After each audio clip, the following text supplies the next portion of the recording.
Hello and welcome to the second annual POCApalooza. I'm Desiree, Chappell, your host, coming to you from Louisville, Kentucky, and I'm joined by my co-host, editor-in-chief, co-chair of the World Congress of Perioperative Medicine, my partner in crime, although we have not seen each other in over a year, Professor Monty Mythen. Hello, Monty. or almost anyone, it would appear. Desiree, it's great. It's great to be here. It's sad in one way. Yeah. That once again we're doing the POCApalooza this way round. I mean, there wouldn't probably be any other way of doing a joined up global event. But we were hoping that as we brought the venues in from around the globe this year, that there would be, they would be hybrid, that we would be talking to groups of people around the world. But we are where we are. So let's. I know you're going to tease out of us the impact of COVID, the positives and the negatives, and how the last year's gone in the context of COVID-19. Yes, we are. We're definitely going to dive into that. But first, Monty, I know many of you out there are listening or watching know what the POCApalooza is because you joined us last year. We had amazing turnouts last year, amazing turnouts this year. But I think we have some new people with us, Monty, and they may not understand what a POCApalooza is or what the POCApalooza is. Well, as I understand, palooza is a term I heard about in the United States of America first. A number of different palooza, Lollapaloozas, and even I've been to a data or dada palooza, which I then looked up, and it's an extravagant party or celebration. And when we collectively came up with this idea of once a year trying to share our experiences around the globe, we came up with the term perioperative care, a palooza. And it's a fun name, it's a fun term, it's a good hashtag, it makes great t-shirts. So welcome. It does make great t-shirts. So without further ado, it's time to check in. First up, we have Professor Bruce Biccard from South Africa, the University of Cape Town and Groote Hospital in Cape Town, South Africa. Bruce, it is so wonderful to see you. Desiree and Monty, thanks. Yeah, thanks for the opportunity again. Really good to see you two as well. It's a pity we haven't seen each other in person. I know. It really is. It really is. Well, hopefully we're fingers crossed 2022 will be, the year of. I hope so. Yes, absolutely. Well, Bruce, last year when we checked in, lots of interesting information. We talked a lot about the work that you're doing down there in South Africa. Now, for our friends that are just joining us, can you tell us a little bit more about yourself and your practice down there? So I'm an anaesthetist in Cape Town. I work with what's known as the EBPOM, the African Perioperative Research Group. So we look at perioperative outcomes predominantly across Africa. So that's the one bit of work we do. And then we've been doing quite a lot of perioperative medicine work with international collaboratives with people like Paul, for example, who's I know is on this call. And then we've got a smaller network running in South Africa with perioperative medicine type projects, which I can tell you a bit about as well. To check in, obviously we've all been in the midst of this pandemic, and different areas of the world have been hit very differently. How about you guys there in South Africa? Can you tell us just a little bit about what the lay of the land is there when it comes to COVID? I think, for the last year, for us, being a bit behind what happened in Europe gave us a real heads up. Early last year, we were extremely anxious. We tried to mobilize quite quickly to respond. So the South African Society of Anaesthesiologists was working hard in trying to make data and protocols and that available. But really, from a research perspective, we weren't really quite sure how to respond. And we knew from our sort of continental work that our resources are limited and outcomes could be really bad. And so we did a systematic review, actually looking at the data, seeing if there were signals that could help us in Africa. And essentially there was very little, despite all these publications that were coming out. And so we quickly used our network, we pivoted it to do observational work to try and get signals across the continent of good and bad outcomes. And I think from the COVID perspective, it really demonstrated the agility in our network to respond. We managed to get data out in sort of preprint format just after the middle of last year to inform practice. And then maybe a couple of weeks ago or a month ago, the full publication came out, which from ACOS, which is the African COVID-19 critical care outcome study. So that's got good signals on what to do. At the moment, we're building a tool which we hope will be freely available from Monday. So when this is broadcast, it would be available on the ASOS AppOrg website, and that'll allow risk stratification at admission to critical care or referral to critical care. So yeah, there's a hell of a lot to talk about, to be honest, just in this space. And I think that sort of thing is super important, because really only 1 in 2 people who referred for critical care in Africa are actually getting into critical care. So these are really important things. So I think from a COVID perspective, we've responded quickly. I noticed Kath Maitland's publication about different levels of oxygen therapy and high flow therapy came out, was published, which seemed to me really, really important message that we could listen to globally. Have you had a chance to catch up on that yet, Bruce? Not too much on that, although in our group in the Western Cape, also been looking at high flow oxygen delivery and its impact really on the need for mechanical ventilation. And that's been really important, because essentially with such limited resources, if one wants a strategy for cost-effective responses, the one has to focus on being able to deliver oxygen. So it's a strong signal that's coming through. And I suppose quite a lot of the work is, how do you respond when you don't have many resources is number one. And that talks to oxygen, and it talks to vaccination. And the whole discussion about vaccination inequity is extremely important discussion when you can't treat severely ill patients. And it also speaks to a much bigger issue, is long-term strategies for setting these disparities or correcting them. Regulation, accountability, advocacy, all those sort of things are super important. I think I haven't completely understood the paper yet, so we're going to be discussing it in detail at our upcoming Bingle meeting in September, is that the high flow air, in other words, you take the Optiflow system that pours out litres and litres of oxygen, the high flow air produced equally good results in the kiddies that were sick with early acute respiratory. And when one of my colleagues who ended up with COVID-19 managed to manage himself out of hospital with high flow air. So you need an electricity supply, but it's the same gig, but it's without and that's a really, really important message for all of us. So. Yes, that is a very important message, especially because availability of oxygen is really tough, quite dire in some places. Yeah. Well, Bruce, we'll come back to you here in just a little bit. I'd love to introduce our next guest, Professor Paul Myles, Director of the Department of Anaesthesiology and Perioperative Medicine at the Alfred Hospital and Monash University in Melbourne, Australia. Hello, Paul Myles. How are you? Very lovely to see you. It's lovely to see you as well.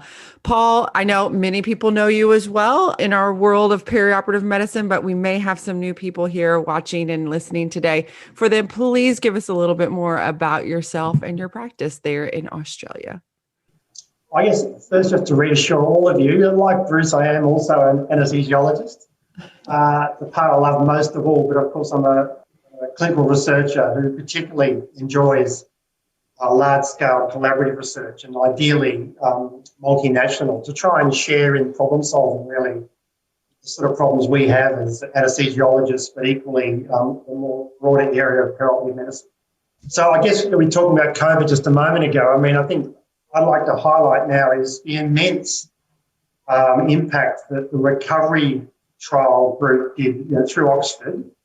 It was a platform design. It was a simple research design to allow different treatments to be tested in a randomised comparison across the single disease state here being COVID-19, and the buy-in that came through the UK and beyond to address the specific questions of which drugs or other treatments did or didn't work was sensational in its early detection of the value of dexamethasone, for instance. And since that time, either refuting the value of some treatments, such as hydroxychloroquine, but equally identifying a few of the new immune modulators that are also shown to be effective.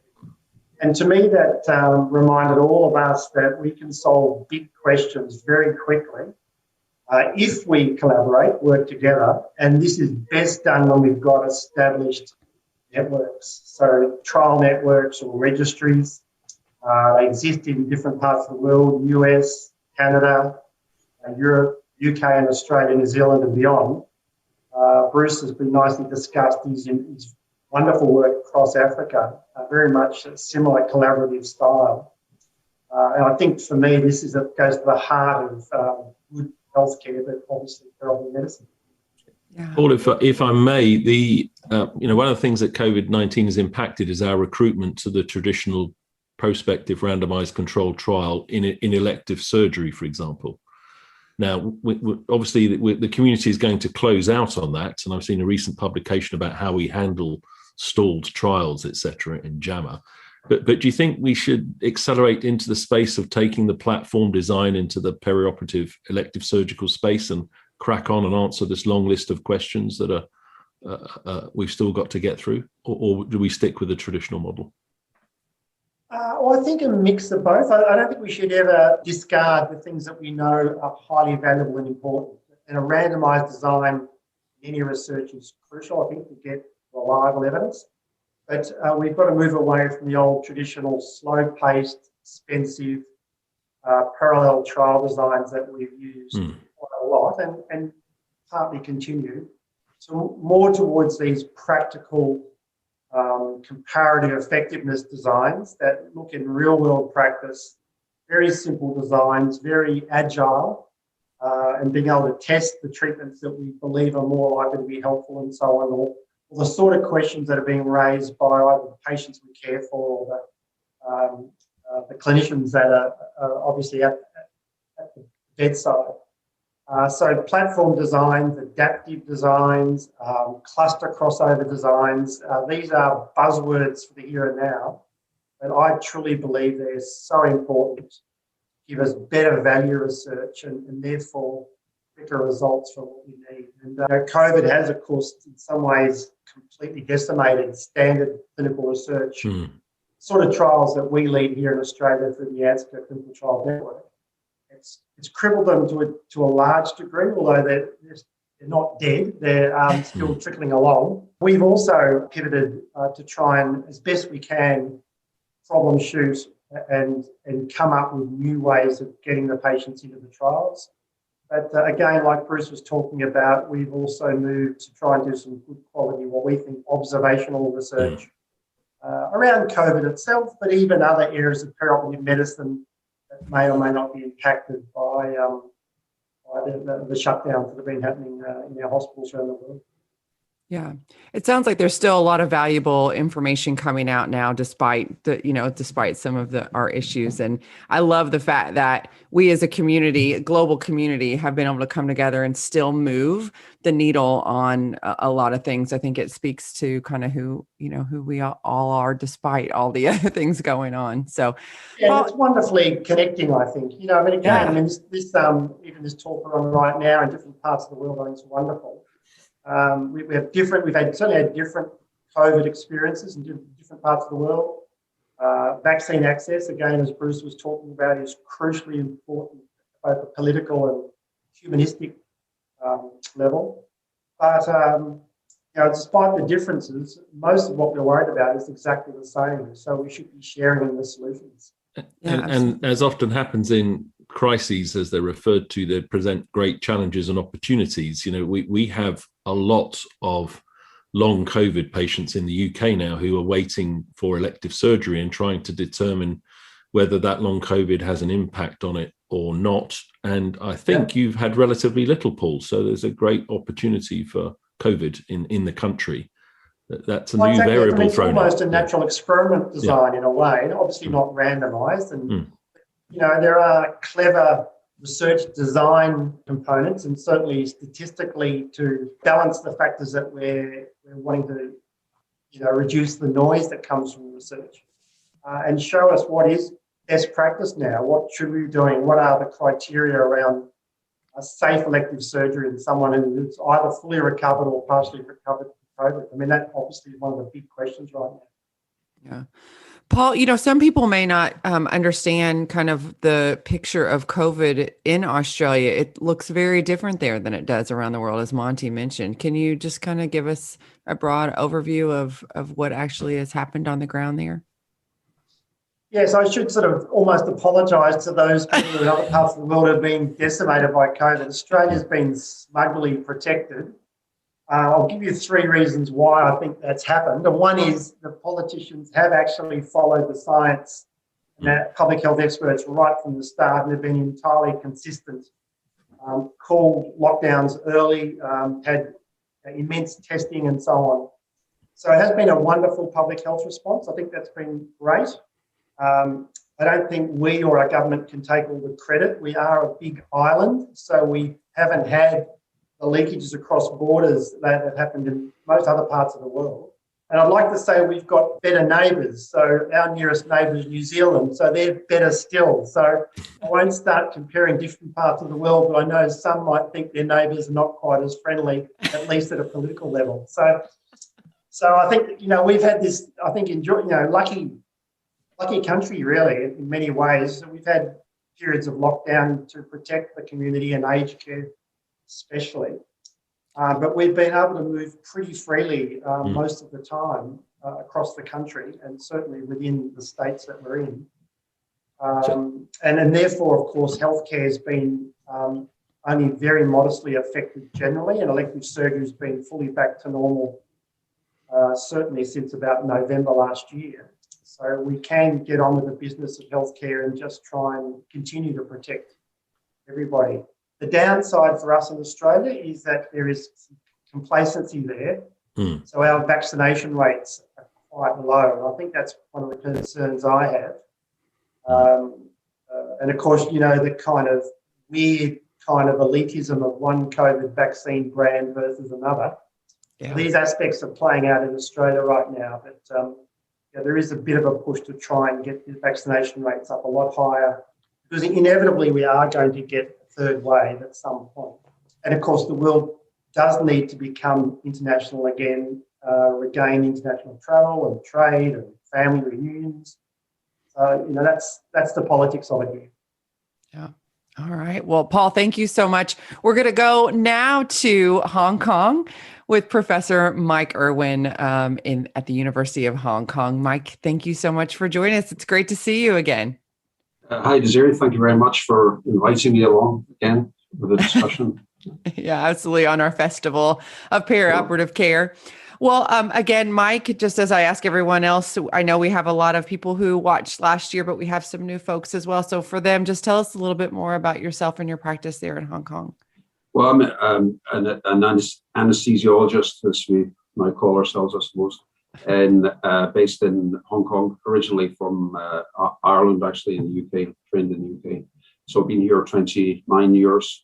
Involved in research through the university, but also quite a large clinical practice, because we have a fairly big clinical component to our work here, even that in the academic side, which is good because I enjoy that as well. Give us a little bit of the last year of what's happening with COVID. I mean, you're very close to the epicenter, and we had some really interesting conversation last year. Paul's mentioned some things fairly similar to our experience, that we've been, I guess, got off fairly lightly compared to many other countries.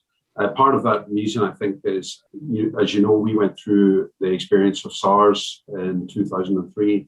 So the public took the issue very, very seriously whenever it first started. So it's actually relatively easy to get people to comply with issues such as, social distancing and personal protection, etc. I think because of the SARS thing, but then I think partly because we then got off reasonably light. We didn't have the big lockdowns. We had some moderate lockdowns, not to the same extent as you experienced in the US or indeed in the UK.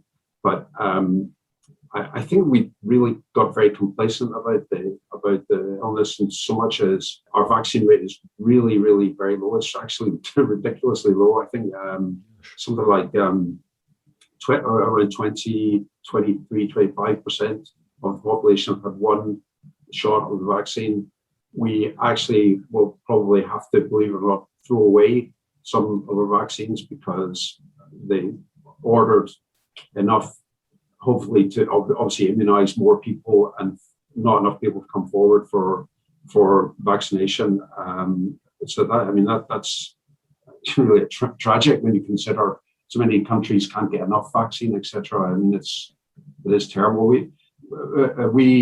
Our university has set up a vaccine center that we all have to kind of work in and supervise and so on. And I was there last Friday, and on certain times of the afternoon, there were more staff there than people waiting for vaccination. So I think that is something that really needs to be looked at very carefully. The reason, I don't know, I think, as you probably have heard, there are certain political issues here. Some people say they don't trust it. There's a Chinese vaccine called Sinovac. Some people don't trust that. But we also have the Pfizer BioNTech available. That's the one I was given. I heard a very interesting analogy somebody made on some social media thing, saying that, choosing a vaccine is a little bit like being on the Titanic and then getting a seat on the lifeboats and then complaining that you haven't got a window seat. I think basically, if you can get vaccinated, you're either going to get vaccinated or you're going to get the illness. And then you may, we've heard the discussion about things like long COVID.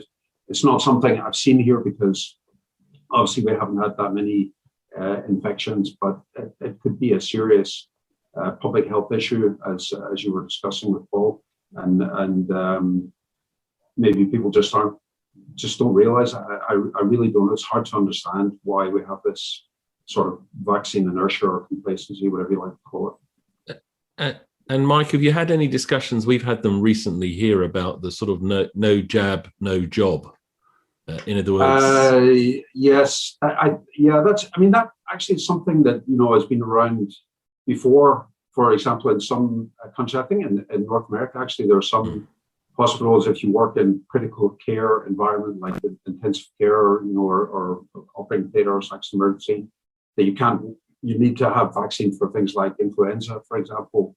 So it's not particularly new. It's obviously extremely controversial, given the fact that a lot of people think that these vaccines are more experimental, the type of vaccine, the time frame of development. Obviously, I don't have any personal strong feeling. I would tend to encourage people to get vaccine. I don't know whether it's the right thing to say you can't do certain jobs if you haven't got it. But how do you feel about that yourself? Is that a big thing in the UK? Or it's normal in certain areas of the healthcare system already to say that you can't do certain procedures unless you've got certain types of vaccinations, because it's mutual protection is part of it. So the hot ticket here really is if you're working in the elderly care environment outside of the hospital, where it sort of does make sense that there's a mutual care discussion, increased chance of giving it to older, frail people, is that they may, and there's an argument they already have, turn around and say to work in this environment, you must be vaccinated. Now your choice is to not work here. That's the element of it. It's really interesting. In the US, it seems that it's been more pushed in our hospital facilities, and it's very much more difficult to get compliance with people getting their vaccines in the long-term care facilities, because a lot of those are very independent and not a large networks and systems, unlike our hospitals. And so just as kind of the picture of it looks very different, but all very good points. Mike, we'll come back to you in just a second, but Monty, from your perspective in the UK, tell us what I know you said you had some news for us. Well, I think because we got hit really hard in the UK, and I'll try and gloss over my feelings about that, but apparently, Paul, we're not an island is one of our challenges. If you looked at a map recently, but apparently the channel's not big enough, or we're too important a hub. But from the point of view of the massive backlog of elective surgery, there's a lot of talk about perioperative medicine, but you can call it different things. But the fact that now is our opportunity to do what we know and actually to apply the science and the pathways and the knowledge and accelerate the recovery, hopefully, of patients. And, that should be a win-win-win, because it also provides a neater canvas upon which we can paint our trials, etc., if we have greater consistency in the background care. So, and the perioperative medicine's much more in the language. The sort of idea of prehabilitation is there. The perioptimists, as they're now quite fondly referred to, stepped up to be intensivists, so they now become sort of reservists as first choice for when the surgeries happen. And the high care surgical environments became the surge ITUs. So lots of positives out of a sad story. Yeah, very much so. Mike, I'm going to go back to you and talk to you a little bit more about perioperative medicine there in Hong Kong. I mean, obviously very active in that. How do you feel, where do you feel we are right now in 2021 compared to Monty's story there? I think it's a similar thing. Things were held back to some extent, last year, but if anything, there's a greater impetus to develop perioperative care protocols and pathways in order to kind of improve the efficiency, and other obvious benefits of this kind of management. So I see it as a very good opportunity to engage with, for example, public health authorities to get support to bring in these, because I think Hong Kong as a country has been a little bit behind in this area. But we've recently developed a working group, for example, in the college to look at it and see what we can do to sort of accelerate things a bit. And I think if anything, this probably will help us in doing so. Yeah, absolutely. And Paul, where do you see things going here in the next year or so when it comes to everything that you're working on? Well, first of all, I'd like to sort of reaffirm Monty's view that perioperative medicine is more important now than ever. We are in a more intense cost-constrained environment than perhaps even previous years when we were already complaining about. But equally with this backlog of surgery, which is, I think, going to be a worldwide problem, not just in wealthier countries, that we simply have to be able to do more with less. And the answer to that, of course, is reducing serious complications, having alternatives to major surgery, some high-risk patients, and doing everything evidence-based and perfectly to get the most value out of all our resources. I think one of the spin-off benefits of this last 12 or 18 months has been around the fact that I think all of us are now not just expert epidemiologists, but also infection control freaks. So I think we've never been better at hand hygiene, wearing masks, certainly in the appropriate circumstances, full PPE or versions of PPE, again in the appropriate circumstances, timely antibiotic therapy and so on. These aspects that we should have always been good at, I think for the first time, I think we're just about there. So that, and I think, for instance, things like this Zoom conference, doing more distance-based or virtual pre-admission clinics, assessments, counselling. These aspects, I think, will be ongoing part of healthcare. I think they're good things. I think my world of research, which I continue to want to develop, it's as we were talking about earlier about trying to get more value out of the research dollars, the patients we're caring for, the fact that all of us are very busy clinicians.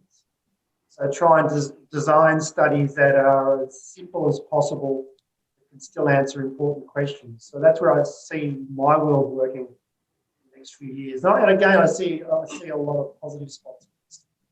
Yeah, absolutely. Our infection rates have gone down like crazy in our hospital because we actually have learned how to use PPE compared to what we ever did before. So, Mike, I saw you raise your hand. Yeah. Yeah, sorry. Just on related to what Paul was saying about PPE and infection control, there have been a couple of interesting studies published.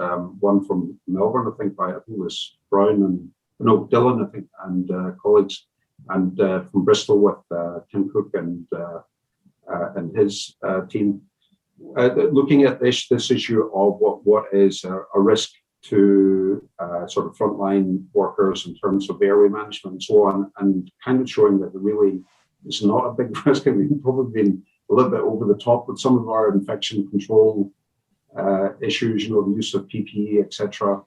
Not a lot of good evidence, or not a lot of evidence really at all, that normal elective airway procedures are, aerosol generating to the extent that they could cause infection.